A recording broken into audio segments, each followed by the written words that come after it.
Umuntu w'Imana, reka nanone ushimira Imana cyane ko twongeye guhurira hano hantu, izina ry'Uwiteka rihabwa icyubahiro.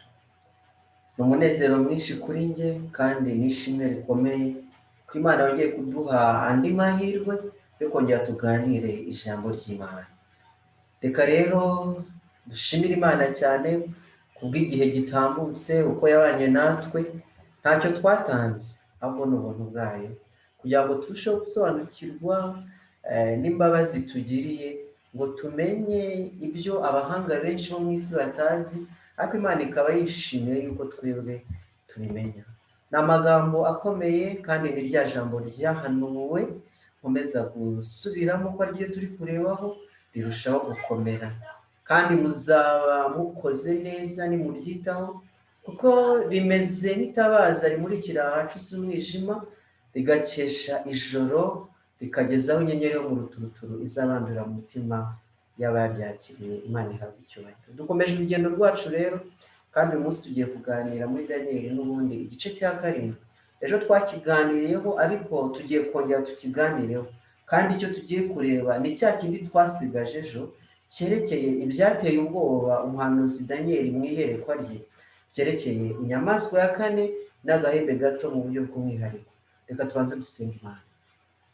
Data wa twese uri mu ijuru, nanone turagushimye ko uduhaye andi mahirwe. Reka nanone Mwuka Wera bari we kutwigishiriza, kubera ko bino bintu byo binakomeye cyane. Reka tumurikirwe nawe mu izina rya Yesu, amen. Kuzamuka kw'agahembe gato ndetse n'uburyo kagiye gasiribanga iby'Imana. Turibuka yuko ejo twarebye iby'amanyamaswa enye zaturutse mu nyanja, yari irimo inkubi y'umuyaga. Inyamaswa ya mbere yari intare, inyamaswa ya kabiri yari idubu, inyamaswa ya gatatu yari ingwe y'imitwe ine, kandi inyamaswa ya 4 ntabwo yabonewe izina, yitwaga inyamaswa iteye ubwoba. Icyakora twabonye ibimenyetso byayo. Icyo nicyo twarebye ejo, ariko twasoje Daniyeli igice cya 7 umurongo wa 19 hatubwira ngo mpera ko nifuza kumenya amashira y'ikinyoma y'inyamaswa ya 4 itasaga n'izindi zose, yari iteye ubwoba cyane bitavugwa, ifite imikaka y'ibyuma n'inzara z'imiringa, ariyo yaconshomeraga ibintu ikabimenagura, ibisigaye ikabisiribangisha amajanja yayo. Kandi nifuza kumenya iby'amahembe 10 yari ku mutwe wayo, n'iby'irindi hembe ryameze atatu asanzwe akarandurwa imbere yaryo, ariyo rya hembe ryari rifite amaso n'akanwa kavuga ibikomeye, ryarushaga ayandi gukomera. Ni icyifuzo cy'umugaragu w'Imana Daniyeli, wifuje kugira ibintu asobanukirwa birenze ibyo yari yabonye mbere, byerekeye inyamaswa ya 4 n'ihembe rito. Kandi baratubwira ngo maze mbona iryo hembe rirwanya abera ryenda kubanesha. Burya rya hembe ntabwo ari ihembe risanzwe, ahubwo ryibasiye abera b'Imana kandi ryenda kubanesha. Maze umugaragu intumwa y'Imana marayika arasobanura ati, ayo mahembe 10 muri ubwo bwami hazakomokamo abami 10. Hanyuma yaho hazaza undi mwami, ariko we ntazaba asa n'abo ba mbere, kandi azanesha abami 3. Ibyo ngibyo bisa nkaho twabikomojeho ejo, tubona uko ubwami bw'Abaroma bwaje guhanguka kandi bugasimburwa n'amami 10 yigaruriye ubwo bwami, ariko 3 yaje kurandurwa igihe ihembe rito ryazamukaga. Ibyo ngibyo twarabibonye ejo, kandi tugiye kongera kubirebaho gato.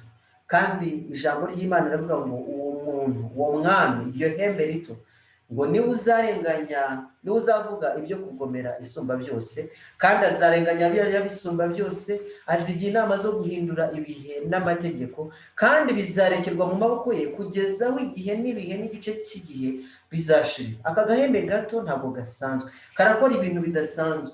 Icya mbere ngo ntabwo ari ihembe risa n'andi mahembe, ni ubwami bwaje bufite sisiteme itandukanye n'andi masisiteme. Igihe bwazaga ubwami 3 mu bwari busanzwe bwararandutse.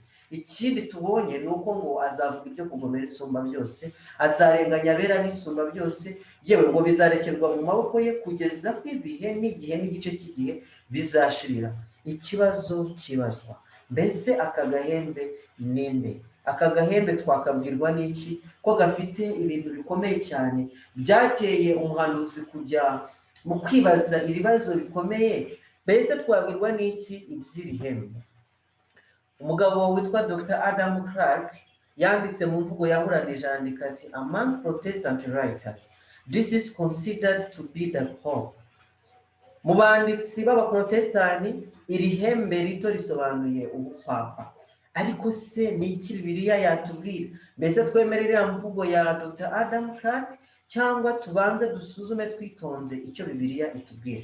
Reka tubanze tubaze Bibiliya, twumve ibimenyetso itanga, maze tubihuze n'amateka. Tugiye gukoresha ya approach ijyanye na historicism, uburyo bwo gusobanura ibyanditswe byera tugendeye no ku mateka uko byagiye bisohora, maze twumve koko niba biza guhura neza.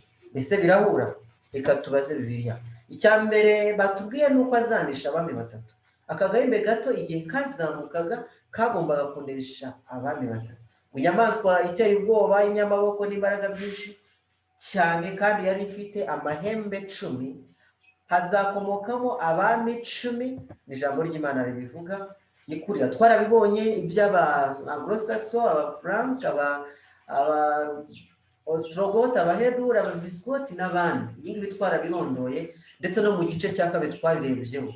Ariko ikintu gikomeye ni uko nyuma y'aba bantu bose ngo yagombaga kunesha abami batatu.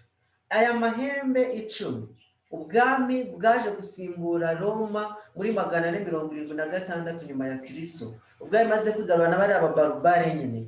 Haje kubaho ari bariya, ntabwo ndi bubarondore bose, uzabigende ubisome neza. Ngo hanyuma yaho hazaza undi mwami kandi azanesha muri bo abami batatu. Amahembe 3 muri yo azarandika. Tubizi neza ko mu mateka nyuma yo kwigarurira buriya bwami bw'abaroma muri 493 umwami w'abami Zeno yahangamuye abaheruri. Abaheruri baba bavuyeho. Kandi niko byageze no mu mwaka wa 534 nyuma ya Kristo, umwami w'abami witwa Justinian yatsembye abavandari. Naho mu mwaka wa 538 nyuma ya Kristo ahangamura aba Ostrogoth. Ibyo jo twabivuzeho. Uko niko rero amahembe 3 Daniel yeretswe yaranduranwe n'imizi, maze akingurukira kiliziya y'i Roma, irakunda iratengamara. Nuko ubuhanuzi bwa Daniel bwaje gusohora. Muri icyo gihe nibwo Justinian yashyizeho itegeko ryemeza ko bishop cyangwa se umwepiskopi w'i Roma ari we ubaye umuyobozi mukuru mu karere k'Uburengerazuba yose.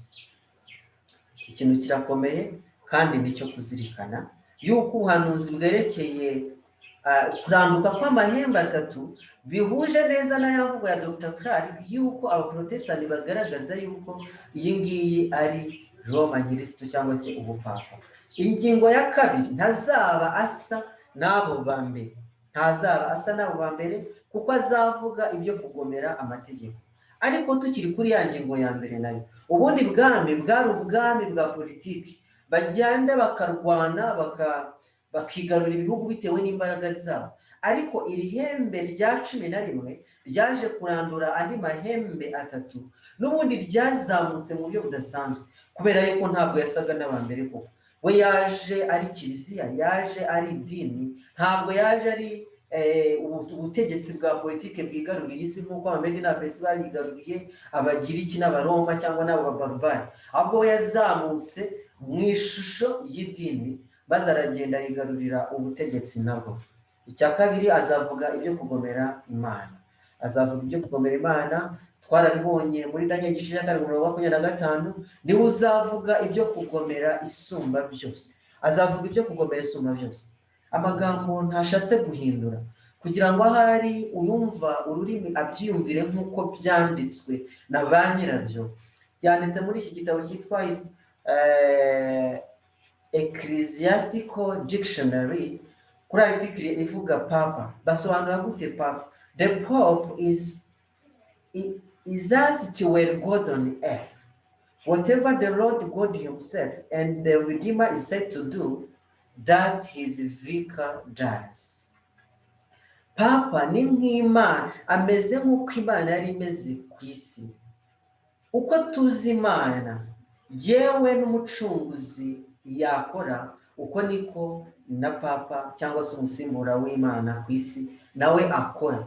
Ni imvugo iteye ubwoba yigereranya n'Imana. twabwiwe ngo azavuga ibyo kugomera isumba byose, ibitesha Imana agaciro, nawe aragenda agatereka intebe ye hahandi intebe y'Imana ihagaze. Bisa neza n'iby'umugabo witwa Lucifer cyangwa se marayika w'Imana Lucifer yigeze kwifuza kureshyeshya intebe ye hamwe n'intebe y'Imana. Ni igikorwa uzasoma muri Yesaya igice cya 14 no muri Ezekiel igice cya 28, ko wari umugambi wa Lucifer nyine kwigereranya n'Imana, kwireshyeshya nayo. Ibyo rero Imana ibifata nko kugoma, niyo mpamvu Lucifer yaje guhinduka Satani, umwanzi w'Imana, ndetse acibwa no mu ijuru. The Pope is asked where God on earth. Ese ngo abasha gukora ibyo umucunguzi n'Imana babasha gukora. Ecclesiastical Dictionary irongera ikavuga ngo, hence the Pope is crowned with the triple crown as king of heaven and of earth and of the lower regions. Papa yambara ikamba yambara amakamba atatagerekeranye, bisobanuye ko ari umwami mu ijuru, akaba umwami mu isi, akaba n'umwami mu isi. Ni amagambo nayo akomeye kandi ateye ubwoba. The Great Encyclical baranditse ngo ni ibaruwa yandikwa n'abapapa. Encyclical ndumva ari ijambo benshi bamenyereye. Uyu umupapa witwa Leo wa 13 yaranditse ngo, we hold up on this earth the praise of God Almighty. Twebwe hano ku isi dufite ubutware, dufite umwanya w'Imana ishobora byose. Adam Clark wa wundi wa mudokiteri muri commentary volume ya 4 yaranditse ngo, they have assumed infallibility. Bibwira ko bafite infallibility. Infallibility ni ukutibeshya, ni ukumva ko nta ikintu papa avuze kiba gisa nkaho kivuzwe n'Imana. Infallibility, burya Imana niyo itibeshya. Infallibility which belongs only to God. Infallibility ubundi ni yihariye Imana gusa. Ubu papa bwemera ko bufite ino kintu cyitwa infallibility. They profess to forgive sin. Bibwiriza ko babasha kubabarira ibyaha. Ibi nabyo belongs only to God. Ni Imana yonyine ifite buno bushobozi. They profess to open and shut heaven, which belongs only to God. Bibwira ko bafite ubushobozi bwo gufungura amarembo y'ijuru ndetse n'isi, ariko ibyo nabyo bifite Imana gusa. They profess to be higher than all the kings of the earth. Bibwira yuko bafite bari hejuru y'ubundi butware bwose bw'isi, ariko ibyo nabyo bifite Imana yonyine. Mbega ukuntu amagambo akomeye, mbega ukuntu bya bintu byo kuba bavuga byo kugomera isumba byose bifitanye isano koko na rya hembe rito ryavuzwe n'abaprotestani ko ari Kiliziya Gatolika. Ubupapa bw'i Roma, ijambo ry'Imana mu rwaka rw'Abatesalonike igice cya 2 umurongo wa 3 baravuga ngo, ntihakagire umuntu uboshya, ntihagire umuntu ukoshya, ntihazagire umuntu ukoshya, ntihakagire umuntu uboshya uburyo bwose, kuko uwo munsi utazaza kurya kwimura Imana kutabanje kubaho, kandi urya munyabugome atarahishurwa ari we mwana wo kurimbuka. Ni umubisha gushyira hejuru y'icyitwa Imana cyose cyangwa igisengwa, kugira ngo yicare mu rusengero rw'Imana yiyerekane ko ari Imana. Ibi nabyo ni ibimenyetso abantu b'Imana bari baramaze kumenya, maze Pawulo wize ibyanditswe byera byo muri Danieli asobanukirwa yuko ibyo kugaruka kwa Yesu bitazasohora rwose kurya kwimura Imana kutabanje guhishurwa, ngo urya munyabugome abashe kumenwa. Kandi ibimenyetso bimuranga ni uko yishyira hejuru y'icyitwa Imana cyose n'igisengwa cyose, kugira ngo yicare mu rusengero rw'Imana nawe yiyerekane ko ari Imana, kandi amagambo yivugira amaze kubihamya rwose ko ari we. Icya gatatu, azarenganya abera bisumba byose. Uyu mugabo, iyo umwami, iri hembe rito ryaje rirenganya abera bisumba ryose, ndetse ngo ryenda no kubanesha, maze muri iryo hembe rirwanya abera ryenda kubanesha. Kandi ijambo ry'Imana marayika arasobanura ngo niwe uzavuga ibyo kugomera isumba byose, kandi azarenganya abera bisumba byose. Tubisobanukiwe neza ko ubutegetsi bwarenganyije abantu b'Imana. Mbese ibitabo bivuga gute? baratwitswe, bararengana, amateka arabihamya. Byaje igice cya 14 umurongo wa 12, hari amagambo avuga ngo aho no kwihangana kw'abera kuri bitondera amategeko y'Imana kandi bakagera kwizera nko kwa Yesu. Habayeho akarengane kadasanzwe. No mugabo witwa John Darwin, mu nyamateka w'umubatiste, yanditse amagambo avuga ngo an average of more than 40,000 religious murders for every year of the existent population.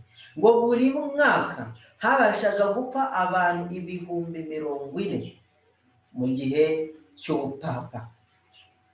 Abantu 40,000 buri mwaka. Ugenda ukube imyaka ubupapa bwakozemo akarengane ya moyen age. Muri middle age, were muri 538 kuzagenda ukageza igihe Revolution Française yabaga, habayeho akarengane gashishana cyane. Mbese dufasha abantu 40,000. This is an average. Ni ikigereranyo, ni uguciririkanya. Ni bakeya ugereranyije abantu bapfaga bazira kwizera ibinyuranye n'iby'ubupapa bubwiriza. Uzagenda wiga amateka y'Abavaudois du Piémont, wiga amateka y'abo bahuza, amateka y'abo ya Wanjora, amateka y'abantu b'Imana bagiye barenganwa bikomeye, Abahigeno n'abandi bagiye bapfa impfu zikomeye cyane, bagiye bicwa impfu ziteye ubwoba, kandi ngo buri mwaka byibuze abantu 40,000 barapfaga bazira kwizera kwabo mu gihe cy'ubutegetsi bw'ubupapa. Ni ibintu biteye ubwoba. Ayo ni amateka. This is the history. Ni amateka. Baratwikwaga, bashyirwaga ku manga bagashumikwa, impfu ziteye ubwoba. The Western Watchman, iki ni ikinyamakuru cyabo bwabo, kiravuga ngo the church has persecuted. Itorero ryararenganije rwose, bashyiraho akadomo barabihamya. Only a tyro in the church history will deny that. Keretse umuntu uhindutse vuba, keretse umuntu mushyashya mu itorero cyangwa se mu bijyanye n'amateka y'itorero, niwe ubasha guhakana ino ngingo yo karengane. Ndagira ngo mubwire yuko ndetse basabye imbabazi. Hari inzandiko zagiye zandikwa basaba imbabazi z'ibintu bagiye bakora bidasanzwe, abantu bagiye barenganwa bazira kwizera kwabo, bazira kunyuranya n'amateka, banyuzanya kunyuranya n'inyigisho Kiliziya yigisha. Icyakane azigira inama zo guhindura ibihe n'amategeko. Iki ni ikintu cya kane gikomeye cyuko uno muntu azigira inama zo guhindura ibihe n'amategeko. Ibimenyetso byose birahamya ko ari wa wundi koko, wa wundi abaprotestani babwirije ko ari we. Azigira inama zo guhindura ibihe n'amategeko. Mbese koko nabyo yarabigerageje? Murongo wa 24 azigira inama zo guhindura ibihe n'amategeko. Decreto to ni kiratini ntabwo basha kukisoma, baranditse ngo the Pope has power to change times, to abrogate laws and dispense with all things, even the precepts of Christ. Papa afite ubushobozi bwo guhindura ibihe, agakosora amategeko, akahindura, agashyira ibintu byose ku murongo, yewe ni n'amategeko ya Yesu Kristo. Papa afite iyo power, afite ubwo bushobozi, afite izo mbaraga. Ibi ni ibihamya bihamiriza.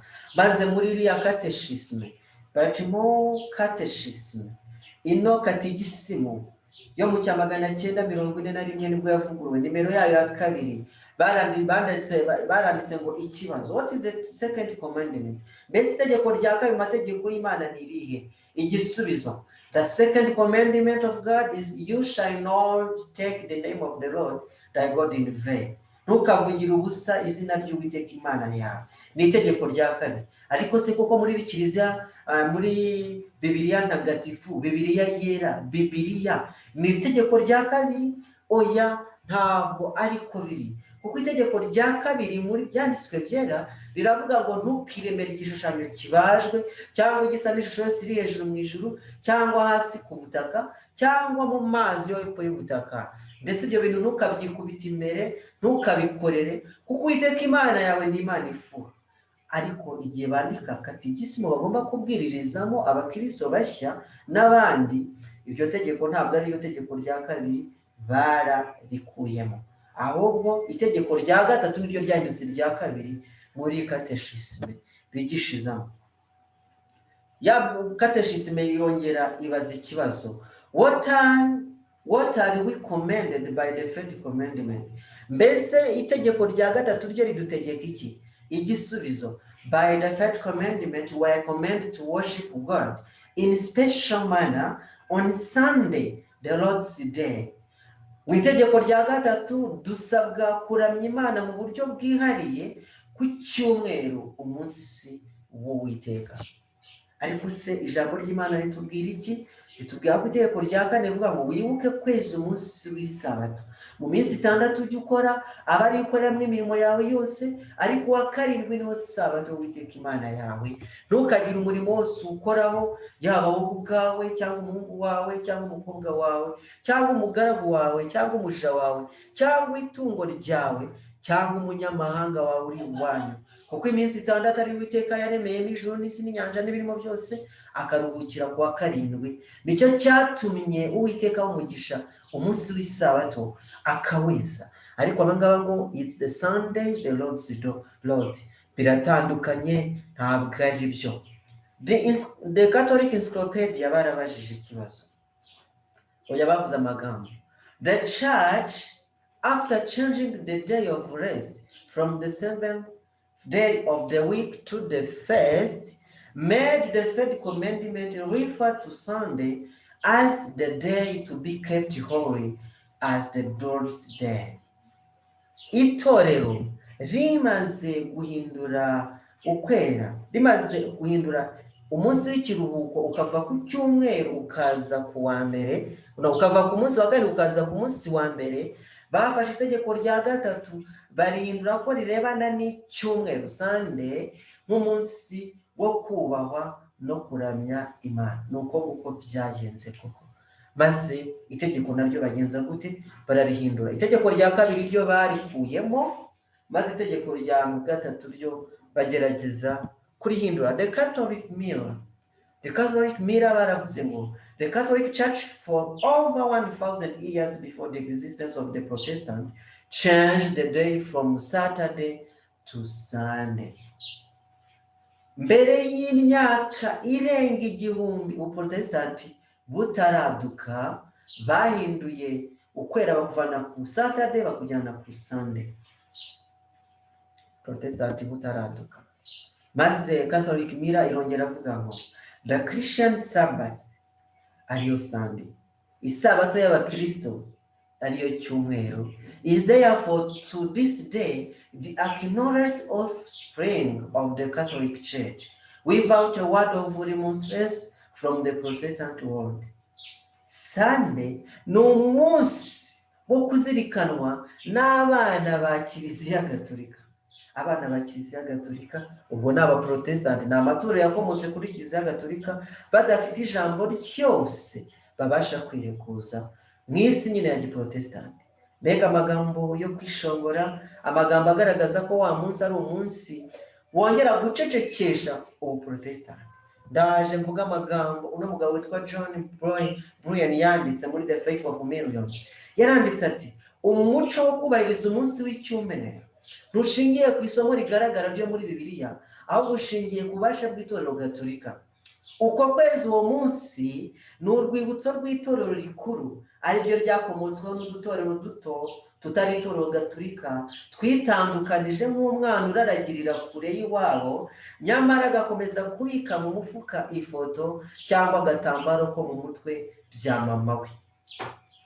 N'amagambo yo kwishongora akomeye cyane ya Kiliziya Gatolika, yishongora ku madini ya giprotestanti yakomeje umugenzo n'umuco wo kubahiriza wa munsi Kiliziya Gatolika ubwayo yishyiriyeho, nguko ku cyumweru hashyirwaho. Tumaze kubibona yuko bagerageje guhindura ibihe n'amategeko, kandi ngo byarekewe mu maboko ye nyine, ndetse yabigezeho. Tubona ibijyanye n'ibishushanyo bisengwa byuzuye Kiliziya, byuzuye ahantu hose hitirirwa ubutaka bw'i Roma. Ariko kandi tubona n'umunsi w'Imana wari isabato uhindurwa, uvana ku wa karindwi ujyanwa ku wa mbere n'ububasha bw'i Roma, kandi barabyihamiriza. Icya gatanu, abera b'Imana bagomba kurenganwa nawe kugeza aho igihe n'ibihe n'igice cy'igihe bishiriye. Abera b'Imana bagomba kurenganwa kandi bizarekerwa mu maboko ye kugeza aho igihe n'ibihe n'igice cy'igihe bizashirira. Ibijyanye n'igihe se byo bisobanuye iki? Ezekiel igice cya 4 umurongo wa 6 baduha keywords, baduha urufunguzo. Havuga ngo umunsi wose nawukunganirije n'umwaka umwe. Bivuze ngo umunsi ungana n'umwaka. Ibihe, igihe n'igice cy'igihe. Ibihe bisobanuye imyaka 2, igihe bisobanuye umwaka umwe, kandi igice cy'igihe bisobanuye igice cy'umwaka. Nitubiteranye se birabyara iki? Biragenda bivuge ngo igihe niba ari umwaka urabyara iminsi 360, ibihe niba ari imyaka 2 yabyara iminsi 720, naho igice cy'igihe niba ari igice cy'umwaka ni iminsi 180. Bigende biba igiteranyo bibyare iminsi 1260. Umunsi niba uhagarariye umwaka muri Ezekiel igice cya 4 umurongo wa 6 birabyara imyaka 1260. Twabibonye ko abasiporogoti aribo baherutse mu kubangamira Kiliziya Gatolika, bahiritswe mu mwaka wa 538, maze rya hembe rirazamuka mu butware bukomeye. Bakomeza gukora bidegembya kandi barenganya abantu b'Imana no gushyiraho sisiteme yabo mu minsi 1260. Niduhera mu mwaka wa 538, iminsi 1260, aya mwaka 1260 izarangira mu cya 798 nyuma ya Kristo. Icya 798 nyuma ya Kristo se habaye iki? Nuko umujenero witwa Berthier wari umugaba w'ingabo za Napoleon Bonaparte yatembagaje ubutegetsi bwa Kiliziya y'i Roma mu mwaka wa 798. Ayo ni amateka abize Revolution Française cyangwa se impinduramatwara yo mu Bufaransa babisobanukiwe neza ko abagabo bakoze ibintu bidasanzwe. Ubwo rero uno mugabo Berthier ku bwa Bonaparte yatinyutse gukomeretsa, guhangamura ubutegetsi bw'i Roma, ndetse uyu mugabo watwa Papa Pio yaragiye arafungwa kandi yaguye no muri gereza. Papa Pius yaguye muri gereza, maze rero ubutware bwabo bugenza gute? Burasenzegeka. Ngo igihe Daniel yagirebaga bino bintu yagize umutima uhagaze. Njyewe Daniel ibyo neretswe mu buti bimagarika umutima cyane, bituma amaso hanjye yahinduka ukundi, ariko mbika iryo jambo mu mutima wanjye. Mbega ibintu byateye umugaragu w'Imana Daniel yabirebaga kugira ubwoba no guhagarika umutima. Mbese ibintu ntabwo byari bikwiriye kumenyekana ngo abantu b'Imana bamenye rya jambo ryahanuwe rirusha gukomera, kandi ko tuzaba dukoze neza nituryitaho, kuko rimeze nk'itabaza rimuri kacusa umwijima rigakesha ijoro, kugeza inyenyeri yo mu ruturuturu izabandurira mu mitima y'abaryakiriye. Nshuti z'Imana, twarabibonye yuko ubuhanuzi bwa Bibiliya bumeze nk'amatara maremare ku batwara ibinyabiziga, kugira ngo babashe kumenya imbere yabo uko hameze n'akaga gahari, kugira ngo bamenye uko bitwara. Satani yamanutse mu ijuru afite umujinya mwinshi cyane, kandi ngo azi yuko afite igihe gito, nk'uko bihanwa mu byanditswe byera Ibyahishuwe igice cya 12 uhereye ku murongo wa 9. Ngo Satani yamanutse afite umujinya, maze mu ijuru bararima bati mu ijuru bishime, ariko wasi ugushije ishyano Satani akumanukiye afite umujinya mwinshi cyane, azi ko afite igihe gito, kandi ngo yiteguye kuyobya amahanga yose. Ariko ijambo ry'Imana ryabivuze kera, maze ritanga umurongo, ritanga map, maze rigaragaza amatara maremare, kugira ngo abantu b'Imana bari mu rugendo bamenye ibizabaho, bamenye akaga kadutse mu isi, maze ngo babashe kugenza gute? Kukirinda. Imana ihabwa icyubahiro kubw'ijambo ryahanuwe. Imana ihabwa icyubahiro kuko twahishuriwe ibintu bikomeye cyane, amabanga y'ubwami, kugira ngo tumenye ibi byagombaga kubaho, tubyirinde. Abantu b'Imana baramya Imana babikuye ku mutima, ariko bakayiramya mu bupfu. Maze ijambo ry'Imana riravuga ngo ndahamya ko bafite ishyaka, ariko ni ishyaka ritava mu bwenge, kuko ubwenge bw'Imana ko bwandikishijwe mu byanditswe byera ntabwo buri muri bo. Abantu barararagiye, usanga bagenda bikoreye ibishushanyo, bikoreye ishusho, bakagenda ibirometero n'ibirometero, ibirenge byabo bigashya kugira ngo banezeze iyo shusho, bibwira yuko baramya Imana. abantu b'Imana bava mu bihugu bya kure cyane bakagenda ingendo ndende kugira ngo bajye ku butaka butagatifu gusoma ku birenge ibishushanyo runaka. Nshuti z'Imana, ibyo bintu ijambo ry'Imana ryabihamije kera ko hari uzaduka agahindura amategeko y'Imana maze akanyuranya nayo, akigira inama zo guhindura ibihe n'amategeko, kandi ngo byarekeye mu maboko ye. Imana irabyemera ko bibaho.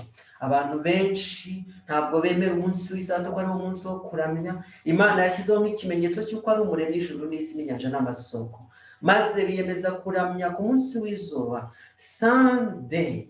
Wa munsi w'izuba waranywaga n'abaroma b'abapagani maze ukaza gutagatifuzwa ukaza mu Kristo.